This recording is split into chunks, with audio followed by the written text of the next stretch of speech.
Next up is I-5, bid waiver, Troy Public Library Consulting Services, and this will be introduced by Emily Dumas, the Library Director. Good evening, Mayor Pro Tem and Council. Thank you for having me come before you tonight, too.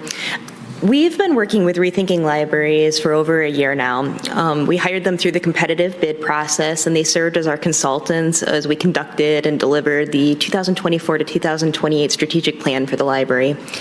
Even though the final report has been completed, the findings indicate that our work has just begun.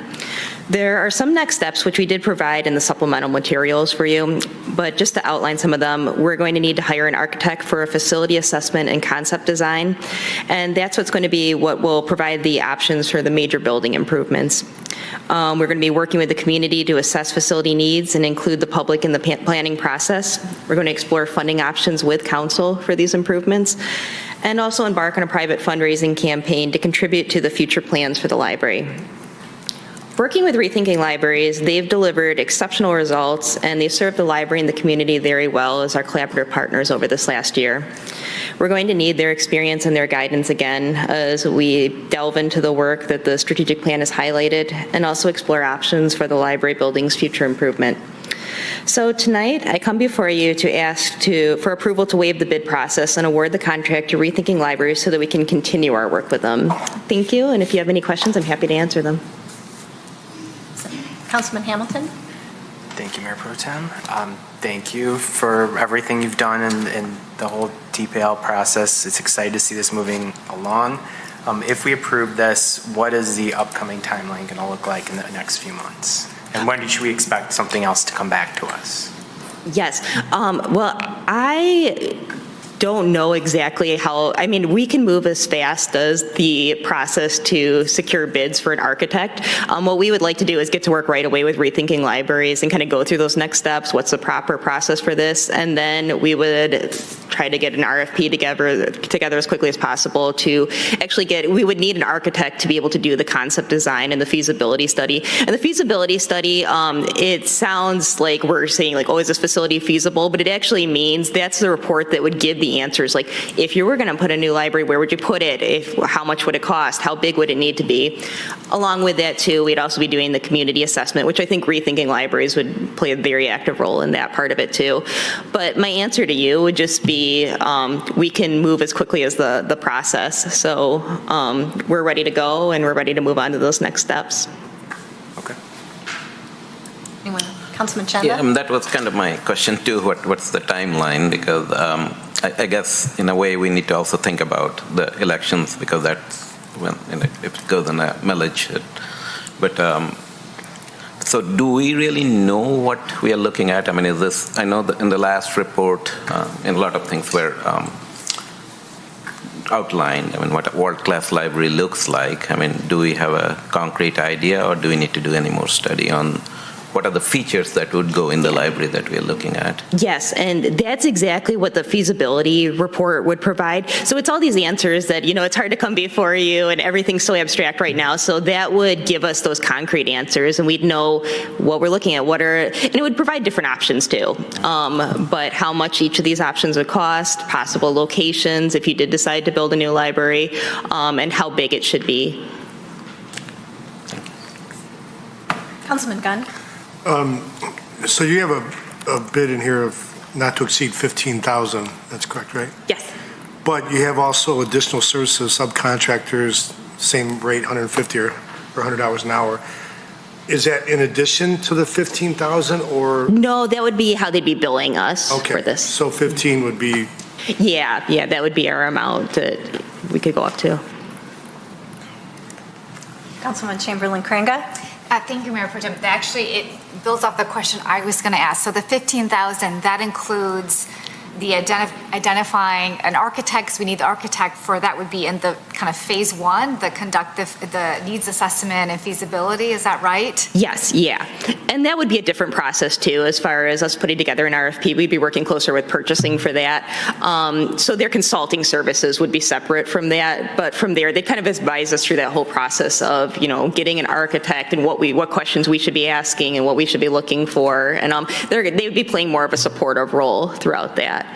because I imagine you need the architect to kind of, because they're not experts in kind of in actual, building. Yeah. So to do kind of that needs assessment, facility feasibility, you do need to engage some of that, but the 15,000 covers them identifying and doing some of that initial work. Yes, yeah. And down the road too, depending on what happens with the building, there's certain things that I would really want their professionalism for. Things like library shelving, if you're moving that in any way, that's a pretty complicated process. They have a lot of experience with that.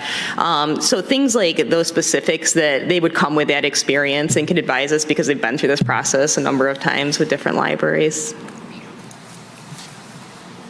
Any other questions? Would anyone like to move the resolution? Councilman Chanda? I move agenda item I-5, bid waiver for Troy Public Library Consulting Services as printed on the agenda package. Support. Moved by Councilman Chanda, supported by Councilman Hamilton. I-5, the bid waiver, Troy Public Library Consulting Services, as printed in the agenda packet. Is there any further discussion? I just want to say that this feels like a moment, some like 15, 18 years in the making. This is a very, very, very good night in Troy on 3 levels. How we're talking about our aquatic center and working smart with that.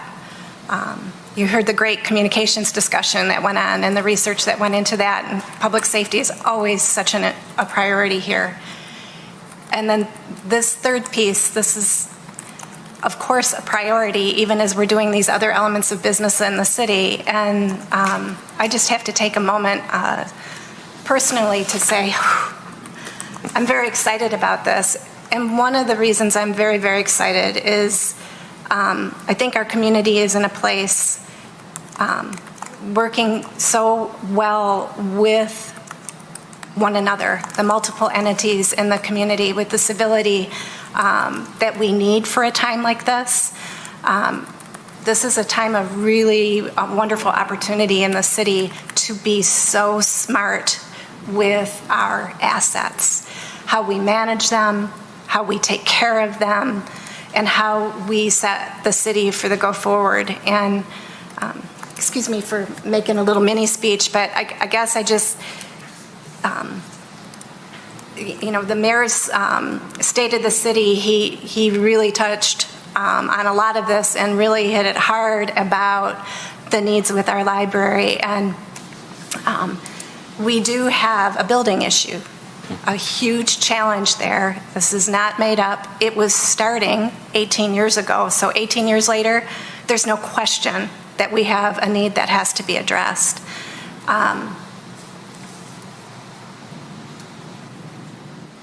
If you're new to this discussion or just catching up with this, we did have a study session as a city council at the end of June.